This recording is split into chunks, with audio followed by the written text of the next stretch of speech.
बिस्मिल्लाहिर्रहमानिर्रहीम। इस वीडियो में हम स्ट्रिंग के कुछ बिल्ट इन फंक्शन देखेंगे।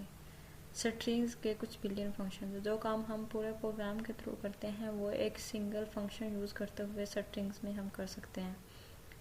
सपोज हमने स्ट्रिंग को कंपेयर करना था कि ये चेक करने के लिए कि स्ट्रिंग्स इक्वल हैं कि नहीं। तो स्ट्रिंग्स को कंपेयर करने के लिए जो फंक्शन हम यूज़ करते हैं वो है strcmp।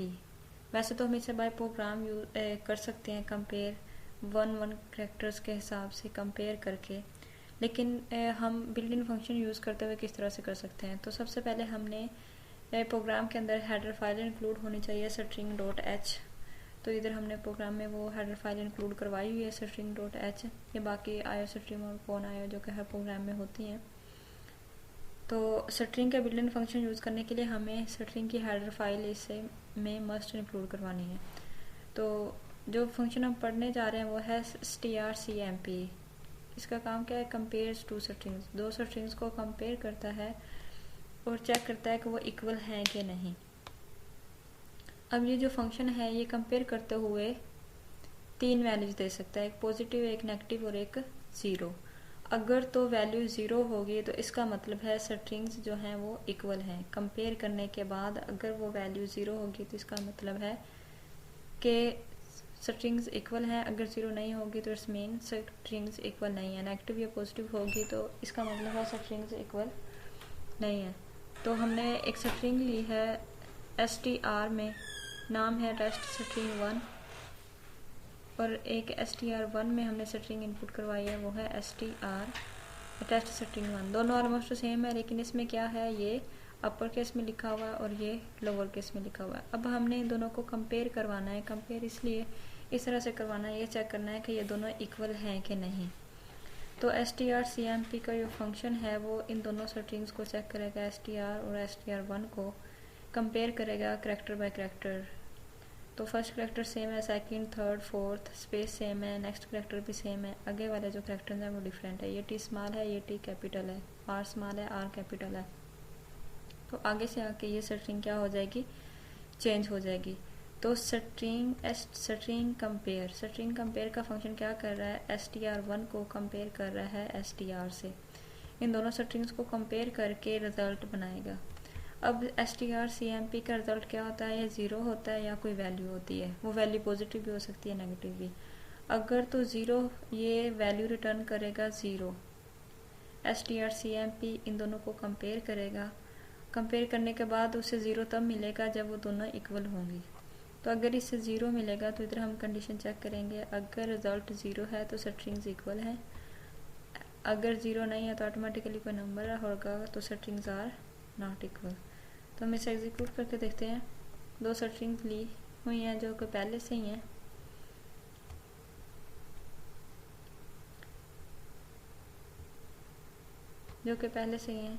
स्ट्रिंग 1 और स्ट्रिंग 2। तो मैसेज हमें क्या आया, उसके बाद जब इन दोनों स्ट्रिंग्स को कंपेयर करवा लेते हैं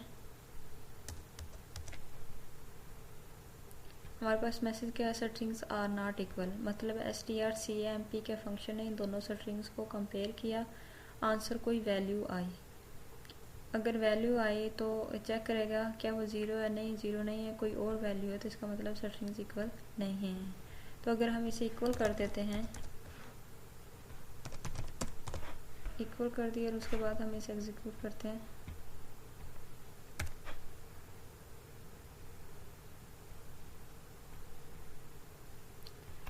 नाउ मैसेज क्या है हमारा, स्ट्रिंग्स आर इक्वल। अब जो स्ट्रिंग्स हैं वो इक्वल आई हैं। क्यों? क्योंकि हमने दोनों को सेम कर दिया।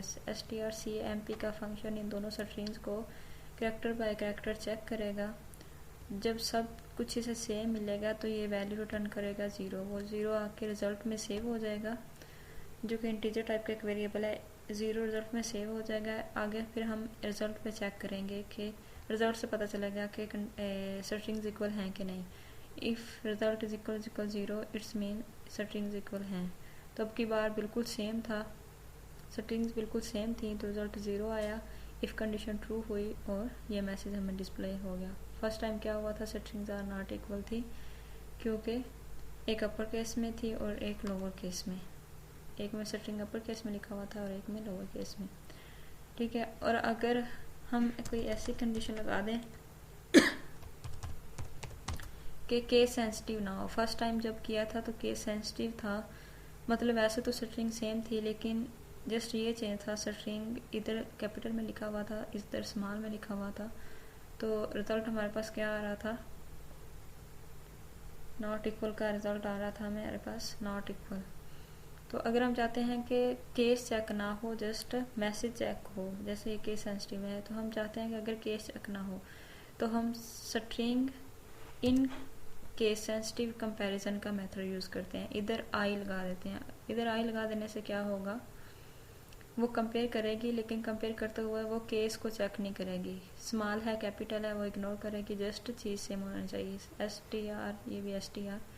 तो ये क्या करेगी, ये केस को सेंसिटिव नहीं बनाएगी, केस का कंपैरिजन नहीं करेगी। तो अब हम जब इसे एग्जीक्यूट करेंगे तो स्ट्रिंग्स आर इक्वल। अगर इधर हम प्रूव कर देते हैं, अब इन्हें डिफरेंट होना चाहिए, तो सेटिंग्स आर नॉट इक्वल, अब इक्वल नहीं है तो इसलिए नॉट इक्वल का मैसेज आया। अब उन्होंने केस सेंसिटिव को इशू नहीं बनाया।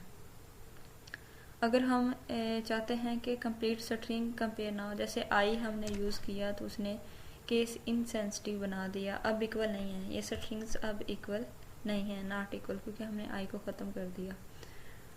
अगर हम चाहते हैं कि पूरी स्ट्रिंग मैच ना हो, जस्ट उसका स्पेसिफिक पोर्शन, जैसे फर्स्ट इतना पोर्शन क्या हो, कंपेयर हो, हम कोई साइज़ बता दें कि इतना साइज़ की स्ट्रिंग्स को कंपेयर करें, तो इधर हम उसका साइज़ बता देंगे। सपोज हम 5 कह देते हैं कि फर्स्ट 5 करैक्टर्स को कंपेयर करें कि वो इक्वल हैं कि नहीं, तो उसके लिए हम स्ट्रिंग एन कंपैरिजन का फंक्शन यूज़ करते हैं, strncmp। तो ये क्या करेगा, स्पेसिफाइड नंबर ऑफ करैक्टर्स को कंपेयर करेगा कि वो इक्वल हैं कि नहीं। तो हमने स्पेसिफाइड नंबर ऑफ करैक्टर्स कितने बता दिए हैं, 5। तो फर्स्ट 5 को चेक करेगा, ये फर्स्ट 5 जो हमारे पास टेस्ट है और फिफ्थ स्पेस पे स्पेस है, तो ये इतनी स्ट्रिंग को कंपेयर करेगा जो कि दोनों में सेम है, दोनों में सेम आएगी, जब सेम है तो रिजल्ट में क्या आएगा, 0 सेव हो जाएगा। तो इधर जब चेक होगा रिजल्ट 0 है तो स्ट्रिंग्स क्या होंगी, इक्वल होंगी।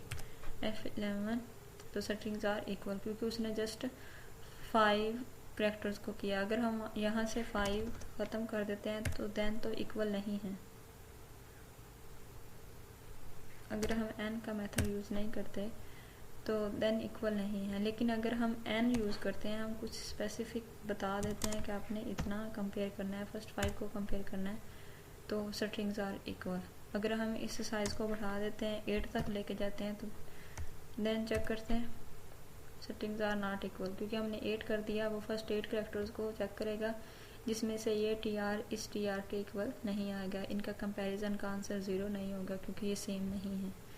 तो इस तरह से स्ट्रिंग कंपैरिजन का मेथड है जो कि दो स्ट्रिंग्स को कंपेयर करता है। अगर आई STR के साथ यूज़ करेंगे तो केस सेंसिटिव नहीं होगा, n बताएंगे तो स्पेसिफाइड नंबर ऑफ करैक्टर्स को कंपेयर करेगा, ठीक है। तो ये था हमारे पास एक फंक्शन, स्ट्रिंग का फंक्शन strcmp, जो स्ट्रिंग्स को कंपेयर करता है, ठीक है। उसके बाद हम चाहते हैं कि एक स्ट्रिंग दूसरी स्ट्रिंग में कॉपी हो जाए, ठीक है। हमारे पास एक स्ट्रिंग है द टेस्ट स्ट्रिंग 1 और दूसरी स्ट्रिंग में कुछ भी नहीं पड़ा हुआ, तो उसके लिए हम स्ट्रिंग कॉपी का फंक्शन यूज़ करते हैं, strcpy str string copy. String copy का मेथड क्या करता है, फंक्शन क्या करता है, जिस स्ट्रिंग में हमने कॉपी करवाना होता है वो फर्स्ट पे रखते हैं, जिस स्ट्रिंग को कॉपी करवाना होता है वो हम सेकंड पे रखते हैं। तो हमने str को सेकंड पे रखा कि str को कॉपी कर दें str1 में। तो ये मेथड क्या करेगा, पहले हमने एक प्रोग्राम किया हुआ है स्ट्रिंग को कॉपी करने का, वो एक कंप्लीट प्रोग्राम है जो करैक्टर बाय करैक्टर सबको कॉपी करता है, लेकिन ये एक बिल्ट इन फंक्शन है स्ट्रिंग का जो डायरेक्टली कॉपी कर देगा एक स्ट्रिंग को किसी दूसरे स्ट्रिंग के अंदर। तो str में क्या पड़ा हुआ है, टेस्ट स्ट्रिंग 1, str1 में कुछ भी नहीं पड़ा हुआ, ये जस्ट डिक्लेयर की हुई है, इसमें कोई स्ट्रिंग सेव नहीं करवाई हुई। तो ये स्ट्रिंग कॉपी का मेथड क्या करेगा, str1 में जो सेंटेंस पड़ा हुआ है वो str1 में भी कर देगा, str में जो सेंटेंस पड़ा हुआ है str1 में उसे कॉपी कर देगा।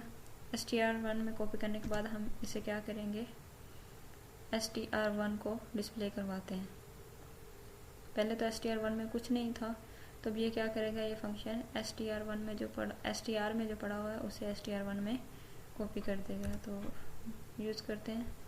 तो देखें फर्स्ट हमारे पास str1 में कुछ भी नहीं है, जस्ट हमने उसे डिक्लेयर किया हुआ है, लेकिन इस मेथड ने क्या किया है, str1 में इसकी वैल्यू कॉपी कर दी। और पुट्स का फंक्शन जैसे हम सी आउट यूज़ कर लेते हैं, जैसे हम सी आउट का यूज़ कर लेते हैं str1 को डिस्प्ले करने के लिए सी आउट यूज़ कर लेते हैं, इस तरह पुट्स का फंक्शन भी स्ट्रिंग को डिस्प्ले करने के लिए ये होता है, पुट स्ट्रिंग ऑन स्क्रीन। तो पुट्स का फंक्शन भी स्ट्रिंग को डिस्प्ले करने के लिए यूज़ होता है, जिस एज इट इज़ जिस तरह से सी आउट ये यूज़ होता है। तो दोनों सेम काम करेंगे। अब की दफ़ा दोनों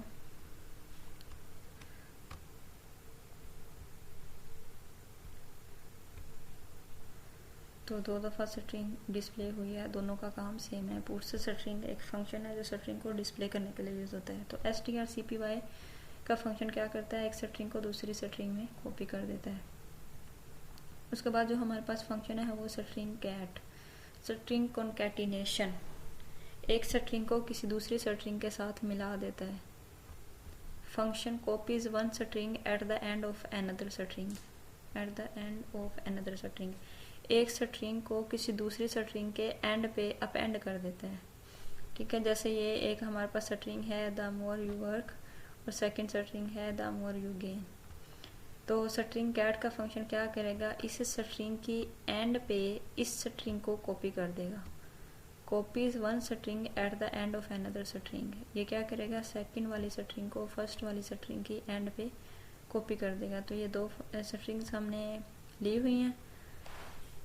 तो स्ट्रिंग कॉन्कैटिनेशन, एक को दूसरे के साथ मिलाना।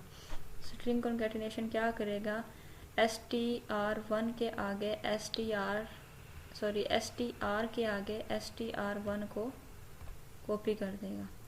तो इसके आगे इस सेंटेंस को ऑटोमेटिकली कॉपी कर देगा। ठीक है, तो ये करता क्या, कॉपी करने के बाद str1 के आगे str2 की str के आगे str1 की जो सेंटेंस है वो कॉपी करेगा और रखेगा वापस किस में, str1 में ही। जो रिजल्टिंग स्ट्रिंग बनेगी, ये तो दो स्ट्रिंग्स हैं, तो स्ट्रिंग कॉन्कैटिनेशन का फंक्शन क्या करेगा, इन दोनों स्ट्रिंग्स को जोड़ के रिजल्टिंग स्ट्रिंग को वापस फर्स्ट वाली स्ट्रिंग के ही अंदर रखेगा जो इधर रखी हुई होगी। ठीक है, तो स्ट्रिंग कॉन्कैटिनेट का फंक्शन क्या कर रहा है, str1 के आगे अपेंड कर, str के आगे अपेंड कर दो str1 को, इस स्ट्रिंग के आगे इस स्ट्रिंग को अपेंड कर दो। तो क्या करेगा, द मोर यू वर्क के आगे लिख देगा द मोर यू गेन। तो उसके बाद अगर हम str को डिस्प्ले करवाएंगे, उसके बाद अगर हम str को डिस्प्ले करवाएंगे तो वो जस्ट ये वाली चीज़ डिस्प्ले नहीं करेगा बल्कि दोनों मैसेजेस डिस्प्ले करेगा। सपोज हम फर्स्ट तो हम क्या करते हैं, एक दफ़ा सिंपली हम str को डिस्प्ले करवा लेते हैं और str1 को भी डिस्प्ले करवा लेते हैं। हम पहली स्ट्रिंग को भी डिस्प्ले करवा लेते हैं, दूसरी स्ट्रिंग को भी डिस्प्ले करवा लेते हैं। पहले जो डिस्प्ले करवाएंगे वो अलग अलग डिस्प्ले करेगा, उसके बाद हम उनकी कॉन्कैटिनेशन करेंगे, उन्हें एक दूसरे के साथ जोड़ेंगे। ये फंक्शन क्या करेगा, फर्स्ट स्ट्रिंग के आगे इस सेकंड स्ट्रिंग को अपेंड कर देगा। बाद में जब हम दोबारा से str1 को देखेंगे तो वो जस्ट इतना मैसेज डिस्प्ले नहीं करेगा बल्कि कंप्लीट मैसेज डिस्प्ले करेगा। तो हम इसे एग्जीक्यूट करते हैं। तो देखें फर्स्ट टाइम जब हमने उन्हें डिस्प्ले किया हुआ है, हमारे पास फर्स्ट स्ट्रिंग में क्या पड़ा हुआ है, the more you work, second string में क्या पड़ा हुआ है, द मोर यू गेन। ये तो जस्ट इनिशियलाइज किया हुआ है, तो ये डिस्प्ले कर रहा है पुट्स str को डिस्प्ले किया, the more you work display हो रहा है।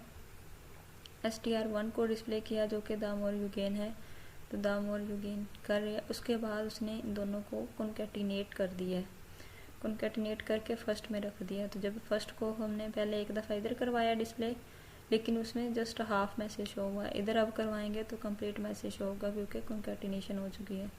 तो ये कंप्लीट मैसेज डिस्प्ले कर रहा है। ठीक है, तो ये था कि दो स्ट्रिंग्स को आपस में किस तरह से कंबाइन करते हैं, कॉन्कैटिनेशन इनकी किस तरह से करते हैं। अगर हम कंप्लीट स्ट्रिंग नहीं करवाना चाहते तो हम स्पेसिफिक नंबर ऑफ करेक्टर्स को करवा सकते हैं। सपोज हम इसे बता देते हैं कि आप स्ट्रिंग 1 के आगे जस्ट स्ट्रिंग 2 के जस्ट 5 करेक्टर्स अपेंड करो। तो स्ट्रिंग एन कैट लिखा है मैंने, एन कैट, और इधर एन की value they the. Specific number of characters है, मतलब 5 कौन से बनते हैं, ये वाले, द स्पेस और एम। तो फर्स्ट स्ट्रिंग के आगे जस्ट इसको जोड़ेगा, पहले उसने पूरी को पूरी जोड़ दी थी, अब जस्ट जितना हम उसे कहेंगे उतना जोड़ेगा। तो इसे देखते हैं।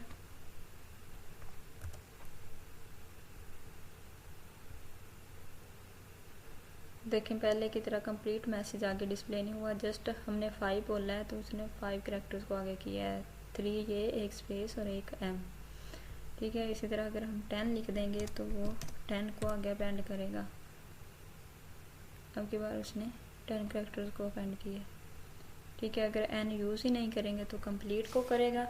अगर हम खुद से बताएंगे कि आप जस्ट इतने करेक्टर्स को आगे अपेंड करो तो वो उतने करेक्टर्स को करेगा। ठीक है, उसके बाद हमारे पास स्ट्रिंग का एक फंक्शन है कि स्ट्रिंग में से अगर हमने किसी करेक्टर को फाइंड आउट करना हो तो किस तरह से करना है। strchr ये फंक्शन है, finds first occurrence of a character in a string. String के अंदर किसी करेक्टर को ढूंढता है कि वो फर्स्ट टाइम कहाँ पे आया है। ठीक है, in a string and returns a pointer to this character, और उस करेक्टर का हमें लोकेशन भी बताता है, उसका इंडेक्स भी बताता है कि कौन से इंडेक्स पे वो करेक्टर आया है। एक करेक्टर को स्ट्रिंग के अंदर फाइंड आउट करता है, स्ट्रिंग के अंदर एक करेक्टर को फाइंड आउट करता है और उसकी लोकेशन बताता है कि इस लोकेशन पे आपका करेक्टर पड़ा हुआ है। तो उस लोकेशन को पॉइंट करने के लिए हमें एक पॉइंटर वेरिएबल चाहिए। सपोज फर्स्ट ऑफ ऑल हमारे पास एक स्ट्रिंग है टेस्ट के नाम से, द मोर यू वर्क। ठीक है, और इसी में हम लिख देते हैं, कंप्लीट कर देते हैं इसे, द मोर यू गेन। तो हमने कंप्लीट मैसेज दे दिया। उसके बाद हम क्या करते हैं, एक मैसेज एंटर करवाते हैं, enter character to find in a string. अब स्ट्रिंग में से कौन सा करेक्टर फाइंड आउट करना चाहते हैं, ये तो हमने पहले स्ट्रिंग रख दी। अब अगर सपोज हम आर को फाइंड आउट करवाना चाहते हैं, आर एक दफ़ा ये पड़ा हुआ है, एक दफ़ा ये पड़ा हुआ है, एक दफ़ा ये पड़ा हुआ है। तो strchr का फंक्शन क्या करता है, वो वाली लोकेशन बताएगा जहाँ पे आर फर्स्ट टाइम आया है। एक दफ़ा यहाँ पे आया हुआ है, एक दफ़ा यहाँ पे आया हुआ है, एक दफ़ा यहाँ पे आया हुआ है। तो हम जब मैसेज आएगा enter character to find in a string में से जो करेक्टर आप फाइंड करना चाहते हैं वो एंटर करें, तो वो हम CS में एंटर कर देंगे जो कि ऊपर हमने डिक्लेयर किया हुआ है। तो strchr का फंक्शन क्या करता है, इंडेक्स रिटर्न करता है कि इस इंडेक्स पे वो करेक्टर पड़ा हुआ है। आर का फर्स्ट टाइम आर इधर है तो आर का क्या इंडेक्स बनता है, 0 1 2 3 4 5 6 इंडेक्स बनता है उसका। 0 से स्टार्ट करते हैं इंडेक्सेस को, तो आर 6 इंडेक्स पे पड़ा हुआ है। तो ये हमने एक स्ट्रिंग लिया, उसके बाद हमने करेक्टर डिक्लेयर किया और करेक्टर पूछा कि आप कौन सा करेक्टर फाइंड आउट करना चाहते हैं। तो ये जो फंक्शन है ये इस स्ट्रिंग में से उस करेक्टर को फाइंड आउट करेगा। कौन सी स्ट्रिंग, टेस्ट में से वो करेक्टर फाइंड आउट करो जो यूज़र ने एंटर किया है, ये फंक्शन ये काम करेगा। strchr का फंक्शन टेस्ट स्ट्रिंग में से आर को ढूंढेगा और उसका जो एड्रेस है, जो उसका इंडेक्स है, वो POI में सेव कर देगा। POI क्या है, हमारे पास एक पॉइंटर वेरिएबल किसी और वेरिएबल का एड्रेस सेव करता है। तो ये जब उसे फाइंड कर लेगा, ये फंक्शन CH को उस स्ट्रिंग के अंदर फाइंड आउट कर लेगा, तो एड्रेस सेंड करेगा POI को कि इस एड्रेस पे R पड़ा हुआ है, तो वो एड्रेस POI में सेव हो जाएगा। इस केस में क्या रिटर्न होगा, 6। तो चेक करेगा if POI is equal null, no null तो नहीं है, 6 है, तो मतलब ये वाली कंडीशन फॉल्स हो जाएगी। वो चेक कर रहा है कि क्या नल है, नल नहीं है, एल्स में आएगा। तो एल्स केस में क्या करेगा, 6 लोकेशन पे पड़ा हुआ है तो मैसेज डिस्प्ले करेगा this character is found in this string at pi's test. Pi के पास क्या पड़ा हुआ है, एड्रेस पड़ा हुआ है, तो वो बताएगा कि टेस्ट में इस एड्रेस पे वो कैरेक्टर पड़ा हुआ है। तो सपोज जब हम इसे एग्जीक्यूट करते हैं, enter character to find in a string, हमने आर एंटर किया तो आर कहाँ पे पड़ा हुआ है, 6 पे, तो हमें उसकी लोकेशन मिल गई। इस फंक्शन ने किस तरह से काम किया है, ये स्ट्रिंग एंटर हुई है, हमें मैसेज आया enter character to find in a string, हमने वो करेक्टर एंटर कर दिया। तो इस फंक्शन ने क्या किया, टेस्ट स्ट्रिंग में से CH को ढूंढा, उसे वो 6 लोकेशन पे पड़ा हुआ मिला, उसने 6 सेंड कर दिया POI को। ठीक है, उसके बाद POI की वैल्यू चेक हुई, इफ़ POI इज इक्वल नल, नहीं नल तो नहीं है, 6 आंसर आएगा, तो एल्स केस चलेगा। एल्स केस में ये message as it is display होगा और ये उस लोकेशन को डिस्प्ले करने का मेथड है। POI एड्रेस है किस में, टेस्ट में, इस एड्रेस पे वो वैल्यू पड़ी हुई है। ठीक है, तो ये 6 था, 6 एड्रेस पे पड़ा हुआ था, फर्स्ट टाइम जो आर है वो 6 एड्रेस पे आया है तो डिस्प्ले कर दिया। अब सपोज अगर हम कोई ऐसा नंबर, ऐसा करेक्टर देते हैं जो स्ट्रिंग में नहीं है, जैसे Z नहीं है तो हम Z दे देते हैं, हमने Z दिया तो नल आएगा, तो मैसेज क्या हुआ, this character is not found in this string. अब की बार क्या हुआ, उस फंक्शन ने उस करेक्टर को टेस्ट स्ट्रिंग में ढूंढा, strchr फंक्शन ने टेस्ट स्ट्रिंग में CH को ढूंढा, उसे कहीं नहीं मिला। जब कहीं नहीं मिला तो उसने उसे नल सेंड कर दिया कि कहीं भी नहीं है।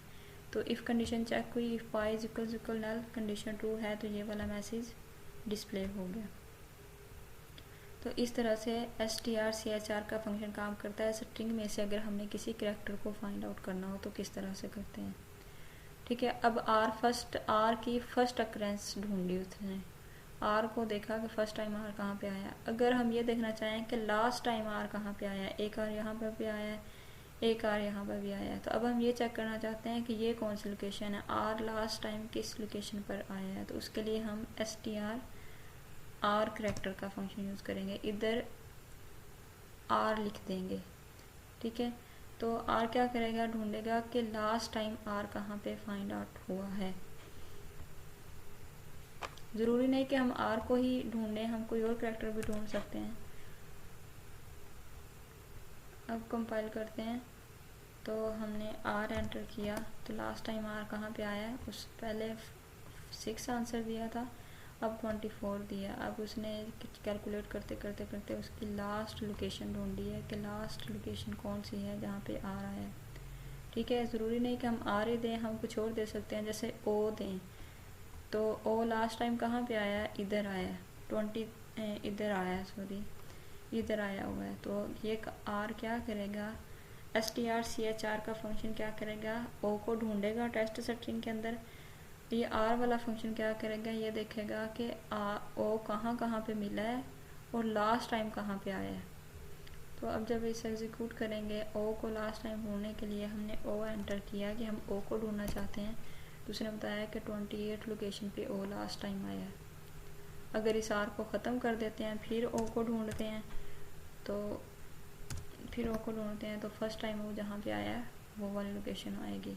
फर्स्ट टाइम 5th लोकेशन पे आया हुआ तो वो 5th लोकेशन को डिस्प्ले करेगा।